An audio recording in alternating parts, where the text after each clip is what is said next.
One thing I wanted to talk with you about today Mhm. was Honorcon is coming up. Yes, it I is. know you've gone in the past Mm-hmm. and you're planning on going to the next Mm-hmm. one October in the October third. 27th. Yes, it's in Raleigh. This is the fifth. Actually, I think technically this is the sixth because the first one was in Greenville before the Royal Manticore Navy, the fan club, Hmm. um, got involved with it. Um, it's been fun. It's if you like smallish cons because this is still a smallish con. It's growing, but it's smallish. Um, then I think it's a good one. Hmm. I have a few conventions that I especially like.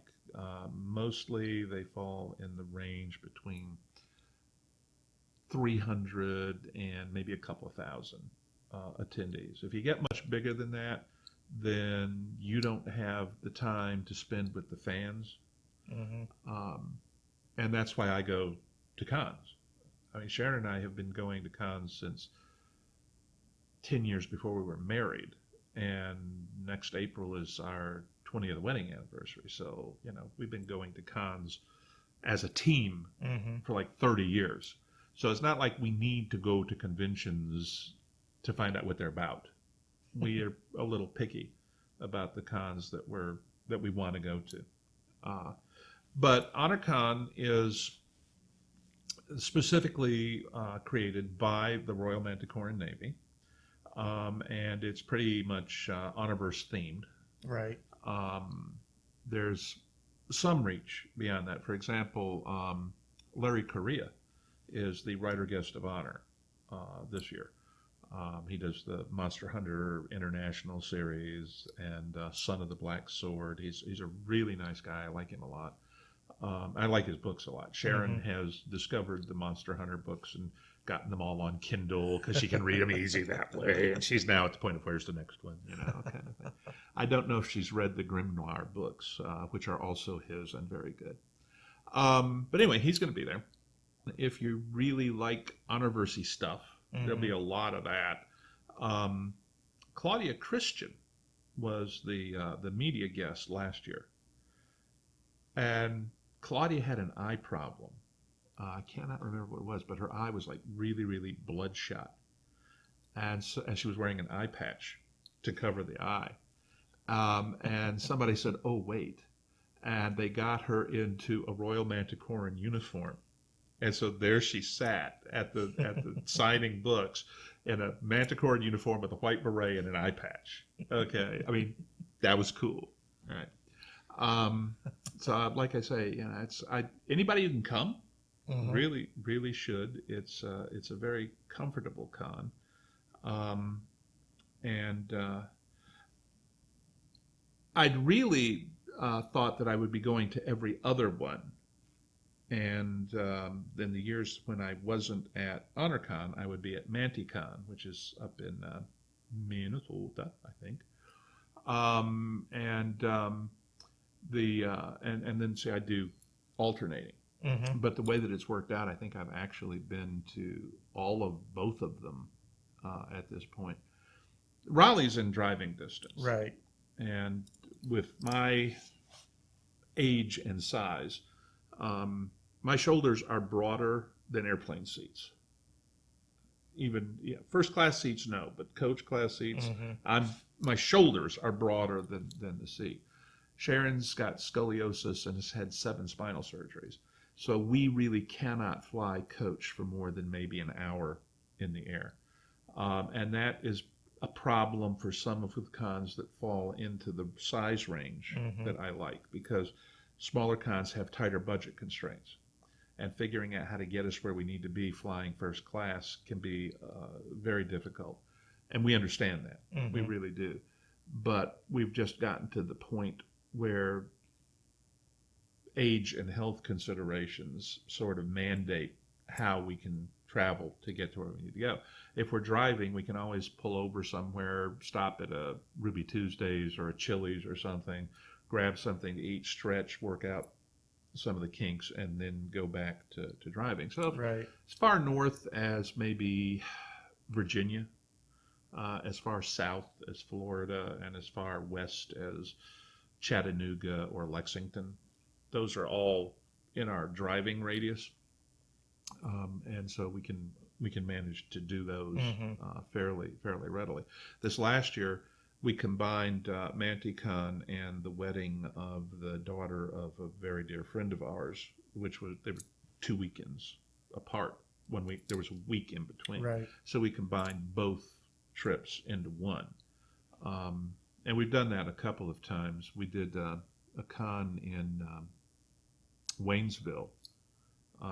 In Fort Wayne, Indiana, and did a con I did MantiCon actually the year before last, 2 years ago on the same trip, which was the trip that we went on between my pulse rate dropping to 40 beats per minute and getting the pacemaker put in when I came back. We came back on like a Monday, and on Wednesday morning they were putting in the pacemaker. So I was like, yeah, I made it. My wife and I are planning on going to Honorcon this year. Yep.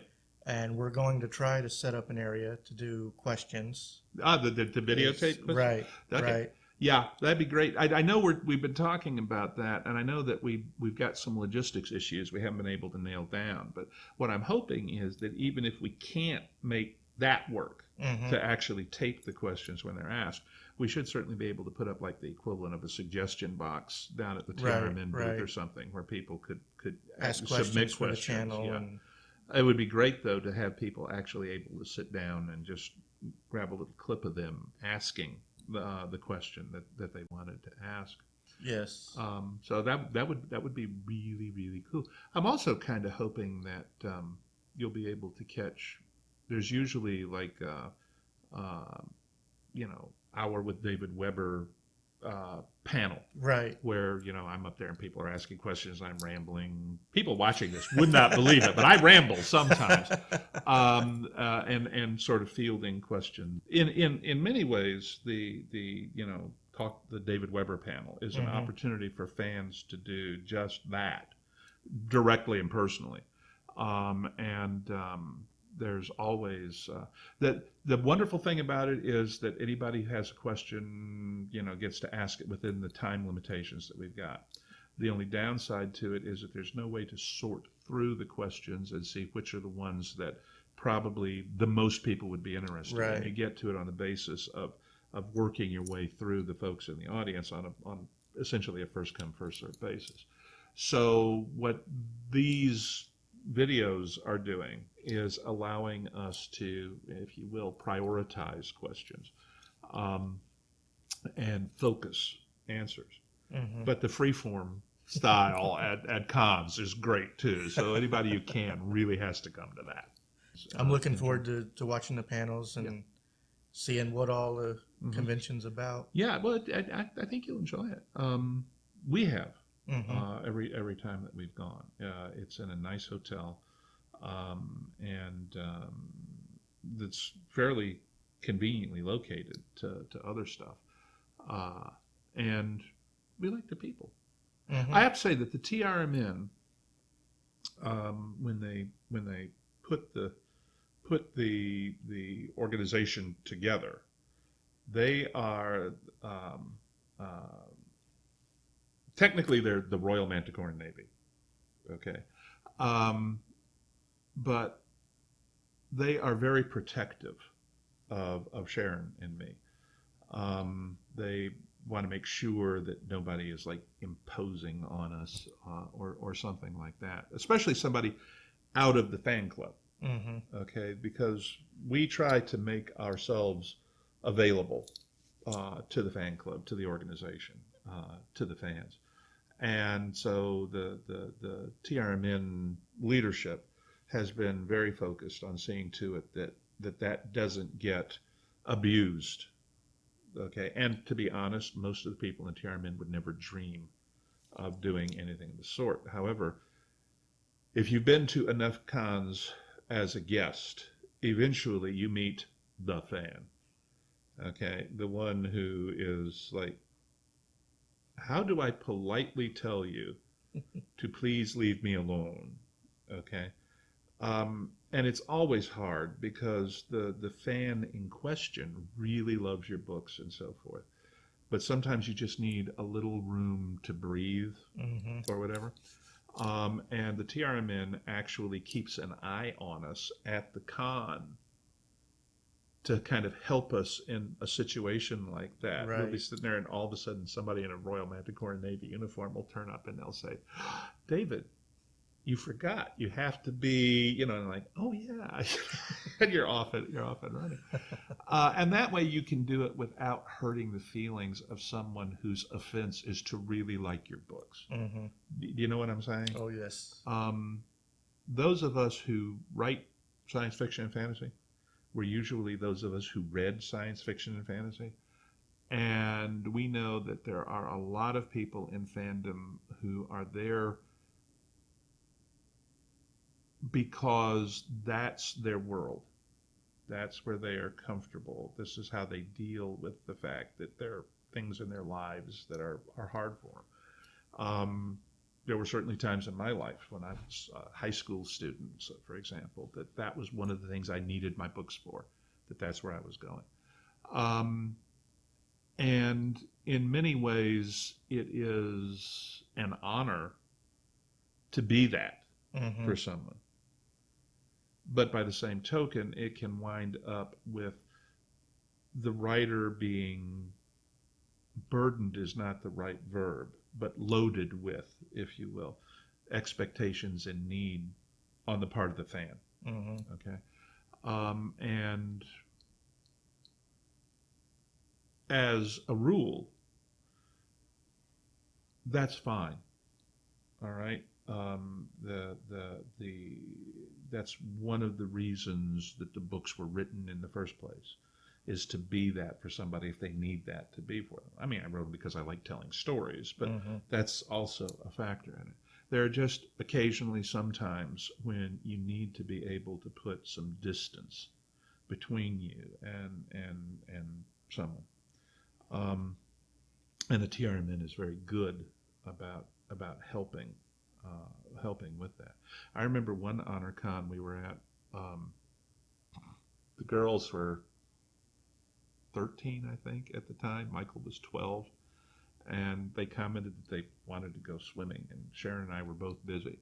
The TRMN organized a swim party, like in 15 minutes flat, okay, that had like 2 adults and 5 other kids involved, and they all went trooping off to the pool.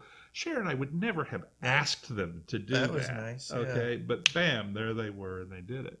So I have to think that the quality of the people in the TRMN is a compliment to me, Mm-hmm. okay, because those are the people who are attracted to the books. All right, so I must be doing something right. And again, the con is in Raleigh, North Carolina. It's in Raleigh, North Carolina, October 27th, 28th, 29th. 29th. Yep. And I'll provide a link in the description below